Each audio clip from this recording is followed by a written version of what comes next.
So this is one of the wireless SVS solutions. This is the, main part to what I have coming, a 2.1 wireless system. And it's wireless in quotes. We'll talk about that later. It's not wireless in the least. They should have just called it a streaming speaker system. But I've got a subwoofer coming tomorrow. Let's unbox this and we'll go over it. Inside we have the catalog and registration and basic instructions. Everything's packed nice and tight in foam.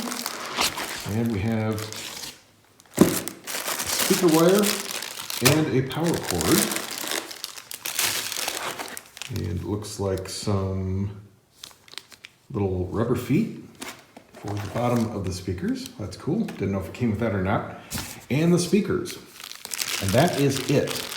Note, no connection cables. And I've seen a lot of people report that this system is designed to upgrade or replace a soundbar. And that happens to be what I'm going to do with it. I'm going to give it to my parents and set them up and upgrade their living room. They've got a Vizio 2.1 old soundbar in there now. And this will be a very nice upgrade, especially in their new house, which has a very large living room. And it's a little hard to hear the soundbar. So I think this will be a perfect solution for that. But I'm going to tell you why I don't think this is designed as a great, at least out of the box, soundbar replacement. And wow, that is a beautiful piano gloss finish. Seriously, it doesn't get any better than that. That is absolutely perfect. There's no orange peel, there's no scratches. Mirror gloss finish. SVS does a beautiful job. One of my subs is this finish too. And the front of my LSIM speakers. And this is just top notch. Nobody's gonna complain about this finish. They're also available in gloss white, should you want that. Are they magnetic grills? They are not. I'll take that off after I get this unboxed. But what we have is one speaker right here with all the electronics built into it. They call this the active speaker. And this is available separately. Just this one speaker, of course you get stuck on the tape, for $450. So basically you get yourself a really expensive Bluetooth streaming small bookshelf speaker. These are not large drivers. They're a little 4.5 inch. But they do have a beefy amplifier. They run 100 watts per speaker, and that's split 50-50 into the mid-range driver and the tweeter. So each driver gets 50 of its own watts. And it is active, meaning the crossover is digital, and it's before the amplification stage. So none of the amplifier power is wasted going through a passive crossover. And then the other speaker, which is, it's optional, but as far as I can tell, you can only buy it if you get the kit with two. So they have this available separately for $450, or you can get both. This is just a passive. I'm gonna have to make a note here because they're using kind of the wrong terminology, again, just like wireless. They call this a passive speaker. What that means is there's no amplifier in here, but what passive really means is power before crossover, and that's not the case here. It's still active, you're just connecting it with a proprietary 4-conductor cable. So it's still active, it's just a long connection. So they're technically two active speakers as a system, if that makes sense, but it's $600 a pair if you want the system. And they don't show this available separately. I imagine it's available if you contact them directly, but it's not on the website. So you can buy this.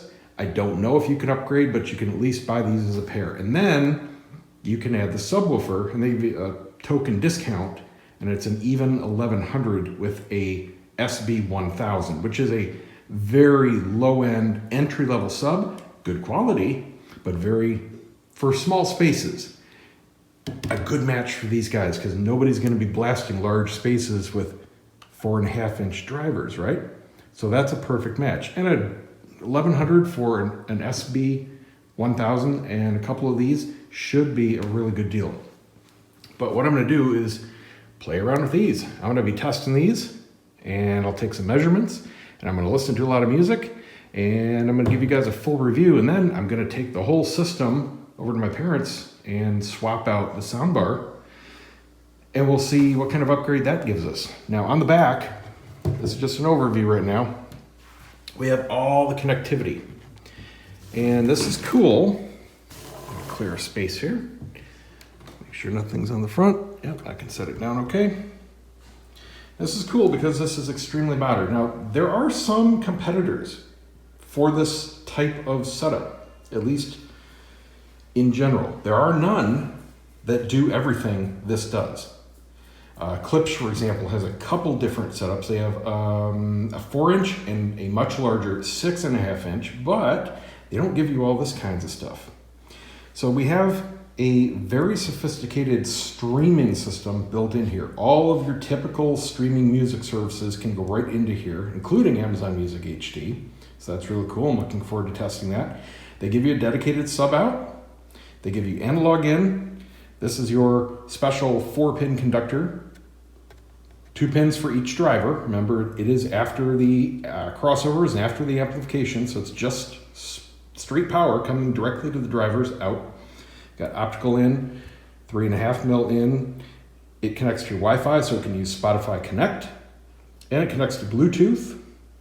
And I'm not sure if it does AirPlay, but it might since it has Wi-Fi connectivity.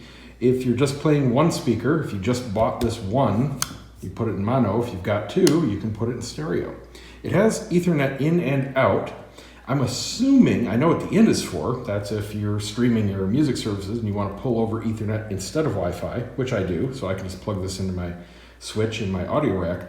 The out, I'm assuming, is just a rudimentary 2-port switch built in, so you're not eating up your cable. Say you only have a 1 Ethernet drop coming into your location that you want to put these, but you need it for something else. Well, this would allow you to just jump right in and not eat up that wire. So if, for example, if you're putting these as a soundbar replacement and say your Apple TV is wired and it's eating up your Ethernet connection, well, now you can go in here and this out to the Apple TV. That's what I'm assuming this does.